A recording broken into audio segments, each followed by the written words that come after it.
Em vários estudos psicológicos, já foi constatado que homens e mulheres diferem, em média, em algumas características. Por exemplo, quando falamos de traços de personalidade, uma das diferenças é que mulheres possuem propensão a ter maiores níveis de extroversão. A respeito de habilidades cognitivas, mulheres tendem a ter, em média, melhores capacidades verbais. E homens, melhores capacidades visoespaciais, como rotacionar mentalmente um objeto. Bom, uma das explicações comumente levantadas nesses casos é que as diferenças nascem socialmente, à medida em que as pessoas ao redor incentivam mulheres a serem mais extrovertidas, mais comunicativas, enquanto encorajam os homens a treinarem o raciocínio espacial. Sendo assim, poderíamos supor que aquelas sociedades com maiores níveis de igualdade de gênero seriam também aquelas em que as diferenças nos comportamentos entre homens e mulheres seriam menos visíveis, certo? Pelo contrário, o que as pesquisas têm encontrado é que, na verdade, quanto mais igualitário é o país, maiores são as diferenças observadas nos comportamentos dos dois sexos. E esse achado foi tão surpreendente que ganhou o nome de paradoxo da igualdade de gênero. E é sobre ele que vamos falar no vídeo de hoje. E se você ainda não me conhece, eu sou Alberto Delísula, professor de psicologia, e nesse canal a gente fala de filosofia, neurociência e psicologia baseada em evidências. Então, se você gosta de vídeos como esse, já clica agora no gostei. Não custa nada e você ajuda muito a gente, porque vai mostrar para o algoritmo que esse conteúdo é relevante. E antes de começar com o vídeo propriamente dito, eu queria citar um grande amigo, Pirula. Em uma das suas palestras, ele dizia o seguinte: a ciência não está certa apenas quando concorda comigo. Em 2001, aconteceu provavelmente o primeiro relato na literatura científica sobre as diferenças comportamentais entre os dois sexos em países mais igualitários. O artigo recebeu o nome ilustrativo de Diferenças de Gênero em Traços de Personalidade entre as Culturas. Descobertas robustas e surpreendentes. E foi escrito pelos pesquisadores Paul Costa, Antônio Terracciano e Robert McCrae. A surpresa vem do fato de que é pouco intuitivo imaginar que dois grupos terão suas diferenças comportamentais acentuadas se as condições de vida forem mais semelhantes. Nas palavras dos autores, as diferenças de gênero nos traços de personalidade são maiores em culturas prósperas e saudáveis, onde as mulheres têm maiores oportunidades educacionais. E entenda aqui que os principais representantes de culturas prósperas e saudáveis são os singulares países escandinavos, como Noruega, Dinamarca, Finlândia e Islândia. Mas antes de explorarmos um pouco mais o paradoxo da igualdade de gênero, vamos falar das diferenças geralmente observadas nos mais diversos países. E lembre-se que estamos falando de diferenças em média, ou seja, não é que todas as mulheres terão habilidades verbais melhores que as dos homens. Claro que existem muitas exceções nesse caso, e existe uma grande sobreposição nas habilidades de um grupo e do outro. Quando a gente fala em média, queremos dizer que, se compararmos o resultado de um grande número de homens e de um grande número de mulheres, a média desses dois grupos vai diferir entre si. Mas vamos citar alguns dos achados que foram compilados no livro O Paradoxo Sexual, da psicóloga Susan Pinker. Mulheres possuem, em média, maior empatia, maior capacidade de prever o impacto de seus comportamentos sobre as outras pessoas e maiores habilidades sociais e comunicacionais.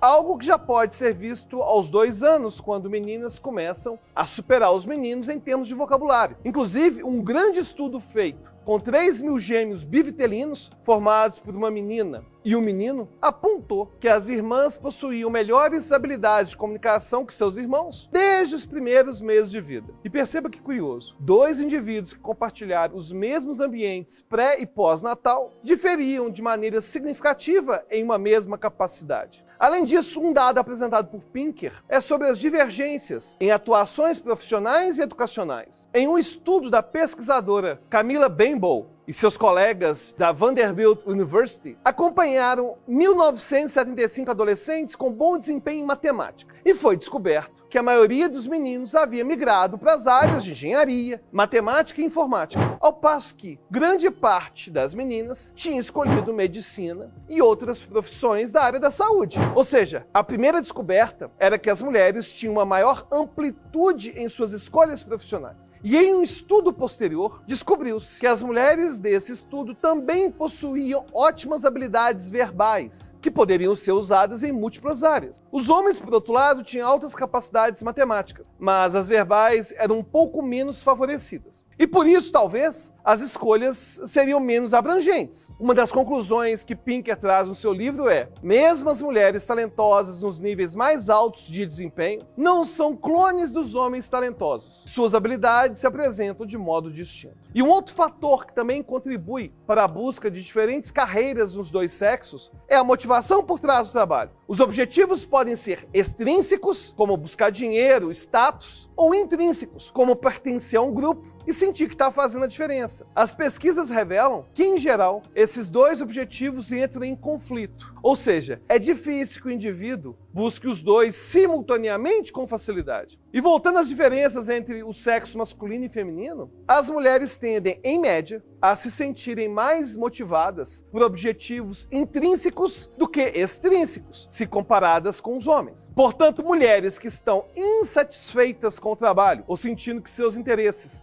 não estão sendo atendidos, possuem maiores chances do que os homens de buscar outro emprego, ainda que o salário atual seja bom. E as últimas diferenças que citaremos aqui não estão no livro da Susan, mas são achados importantes replicados em inúmeros artigos. Tratam-se de diferenças nos traços de personalidade. Não vamos explicar de maneira aprofundada nesse vídeo o que seria a personalidade para a área psicológica das diferenças individuais, mas você pode depois conferir aqui no nosso canal, nosso vídeo sobre os testes de personalidade. Comparado com as mulheres, homens tendem a ter níveis mais baixos de instabilidade emocional, de extroversão, de responsabilidade, de seguimento a normas, de abertura a experiências e de manutenção na qualidade das relações sociais. Todas essas diferenças médias que citamos são encontradas em todas as culturas estudadas, e são justamente elas que são ainda maiores em países mais igualitários. E é daí que vai vir o paradoxo. Por exemplo, as maiores diferenças médias entre os dois grupos nas medidas de personalidade foram encontradas em culturas cuja igualdade de gênero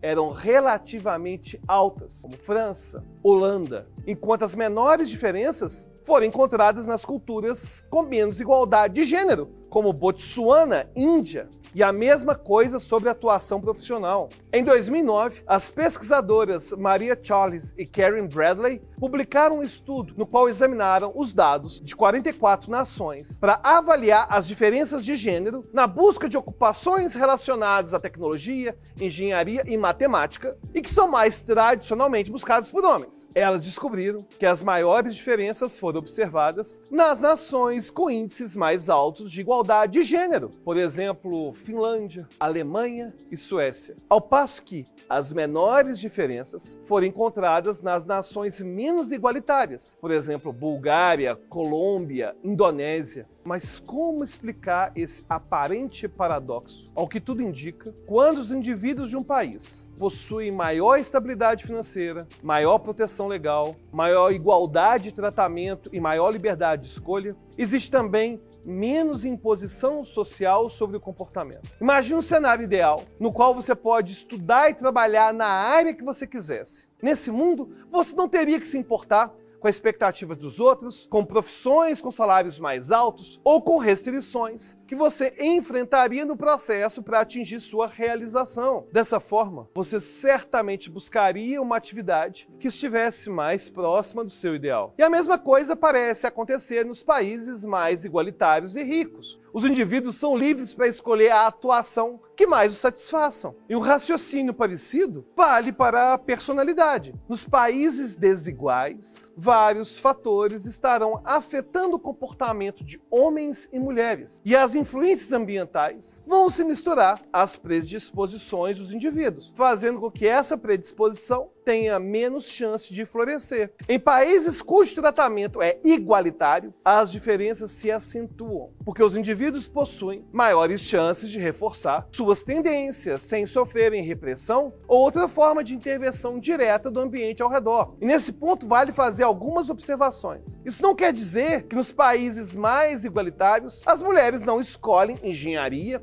e que os homens não escolhem letras, por exemplo. É óbvio que há bons profissionais dos dois sexos em todas as áreas e em todos os países. Quer dizer apenas que a proporção de 50% de homens e 50% de mulheres dentro de uma área não existe nos estudos observados, já que um sexo tem mais interesse do que o outro nas ocupações avaliadas. E outra observação importante: igualdade de oportunidade não quer dizer igualdade de desfechos na vida, e tudo bem. Ou seja, você pode criar indivíduos dando o mesmo tratamento, mas eles desenvolverem potencialidades e interesses diferentes, a ponto de um terminar como um empresário no Vale do Silício e o outro como um piloto de Fórmula 1. O problema acontece quando os indivíduos não recebem as mesmas oportunidades e por isso precisam abdicar dos seus sonhos e dos seus talentos. Mas se as diferenças no comportamento nascem de questões genéticas que culminam em diferenças cerebrais e fisiológicas, como acontece com homens e mulheres, então não há problema em deixar os indivíduos seguirem caminhos diferentes, desde que isso os satisfaça e seja uma escolha pessoal. Em geral, nós tendemos a estranhar os resultados do paradoxo da igualdade de gênero porque achamos que todas as explicações para as diferenças no comportamento entre os dois sexos são advindas do meio social, quando na verdade existem diferenças médias entre o grupo que possuem razões biológicas. E outro motivo é que nós temos o costume de associar diferenças com desigualdade, quando nem sempre é verdade. É claro que a desigualdade gera resultados diferentes, mas o mesmo ambiente pode gerar pessoas com comportamentos diversos, simplesmente porque as pessoas são diferentes entre si. Portanto, não há nada de errado em falar que as pessoas são diferentes. O problema é atribuir um juízo de valor para justificar preconceitos. Por exemplo, falando que pelo fato de homens, em média, terem melhores habilidades de rotacionar objetos mentalmente, apenas eles deveriam fazer engenharia. É um pensamento tão absurdo quanto dizer que apenas mulheres poderiam ser psicólogas, porque elas têm, em média, maiores índices de empatia e de habilidades comunicacionais. E as observações finais são: as diferenças médias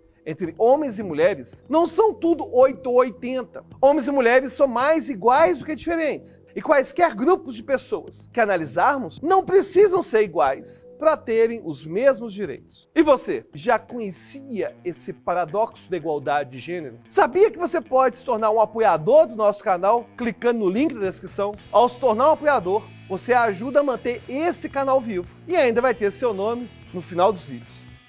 Até a próxima!